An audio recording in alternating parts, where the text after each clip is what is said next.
Number 4 is to save 10% of all you earn for yourself. You know, one of the principles we've got to learn is really the mastery of saving. The 10% comes off the top. A lot of us are trained to give 10% in our tithes to our church and to ministries or to the priest.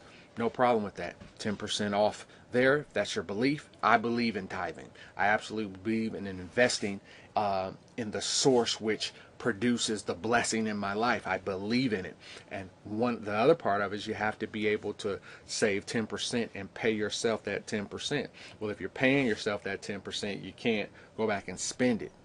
I often believe in living on 70% of your income, being able to isolate the 10% for your blessing fund, which is your tithes, giving honor to for your health and your energy in your body, and find something you believe in to invest that.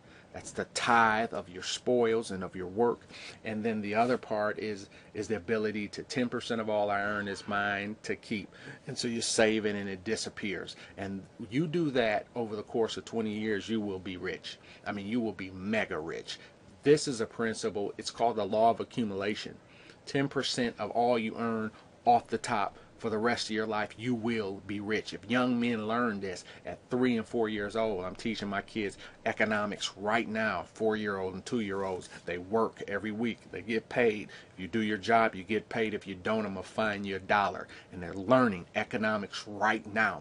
Why? When they get to that age, they'll be in total awareness of their money and business and how things work. 10% of all you earn is yours to keep, and you've got to practice taking it off the top for you and learning that okay, so automatically I'm at 90%. You're a tither, automatically I'm at 80%. And another, that 10% needs to be discretionary, a 5% in short-term savings. We got to learn how to really live on 70% of our income. But primary, 10% of all you earn is yours to keep and never be spent. It's called your peace of mind account. Number 5, you got to learn how to control expenditures. These are the things that the outgo. It is unwise for anyone not to know how much money you spend.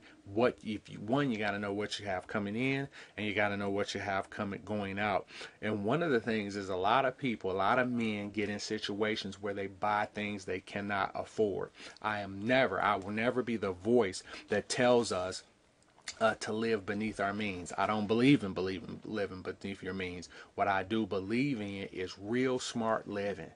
I believe that anything that I buy, I've got to have an investment to be able to take care of it. So when you start, I live in a house that's way below my means right now. Why? Because I'm playing a financial game that's a short and long-term game. So I'm not living bad by any means, but I'm living really smart because the whole money game is about how much money I keep. See, so you got to ask yourself, who's smarter? A guy that makes $20,000 and retains $5,000 of that, or a guy who makes $150,000 and live check to check?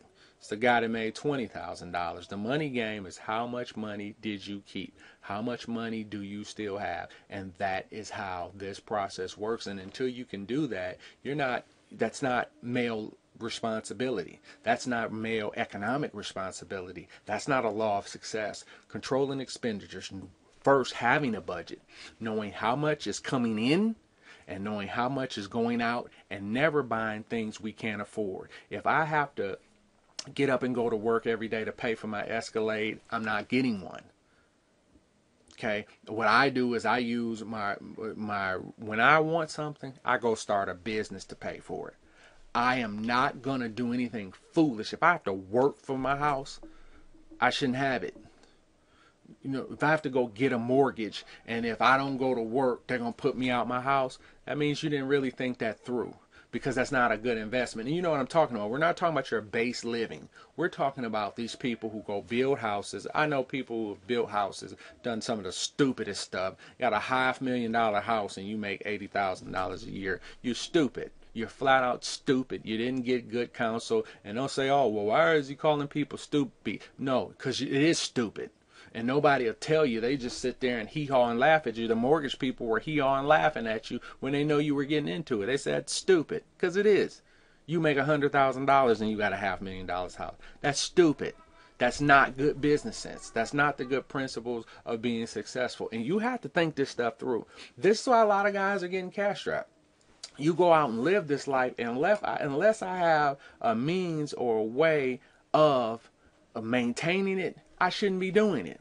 So I always remember the statement, of Michael Jackson. You say, how can a guy make $500 million and be broke?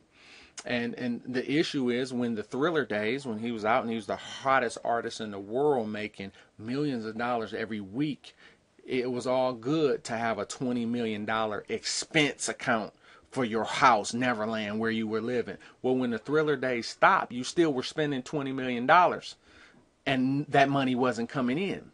So the thing we've got to learn is to always put it in position where, remember, it takes expenses to own a mansion. Maintenance, it takes lights and energy. How much does it cost to maintain? The insurance on a Mercedes is different than insurance on a Buick. You got to think. Everybody say think. And this is what we're not thinking. We're just like, I can afford it. That's not the goal. It's not whether you can afford it or got the money. It's a lot of things I can afford. This is a game. It's about money retention. So many of us have got things. I remember getting a car that I could afford, but really couldn't afford it, and it bankrupted me.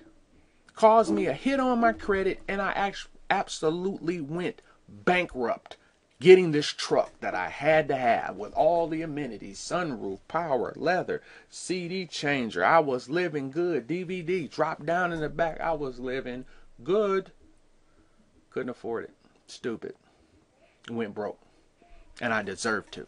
One of the worst financial decisions I've ever made. Had to give out a big lump sum of money to get the doggone thing. It cost a lot of money a month. And then the doggone thing cost a lot to gas up. And then total foolishness on my part. We got to learn how to control expenditures. That's a law of male financial success. Make your money multiply. The art of investing. We got to learn how to invest. We have to learn how to make our money grow. Only spending what's going to bring me money back. And so the thing is making wise investments. The days of giving money to financial planners and they'll invest it for you, those days are pretty much over. It's incumbent upon you to be economically successful is you have to learn how to make your money multiply. Now, there's a lot of vehicles to do that. You can have standard 5% savings bonds and a percent money market, but we got to learn these laws of investment. Things like real estate is investment. Businesses are the best investment. Being able to create a company that causes us to increase and grow our wealth. We like to say our standard here at Best Man is to find investments that give us 10% return. That means you have to research. Most of the time, that's businesses. Most of the time, that is our real estate. Most of the time. But you've got to be able to find those opportunities that give you a double-digit return on the dollar you put in it. Well, like I always say, the best investment is always me. Investing in myself and investing in a skill that will make me more money is something that I have learned to do. Learning media and learning about new tools in the media, learning how to produce videos, become a producer, having my studio, having technical things that we've added to our operation has become a major investment and returning in that. Learning how to publish has created streams of revenue, royalties every 90 days. These are things that we learn. Learning how to make money multiply is one of the most awesome things we can learn to do as men. It is a principle of success and it is a law of success for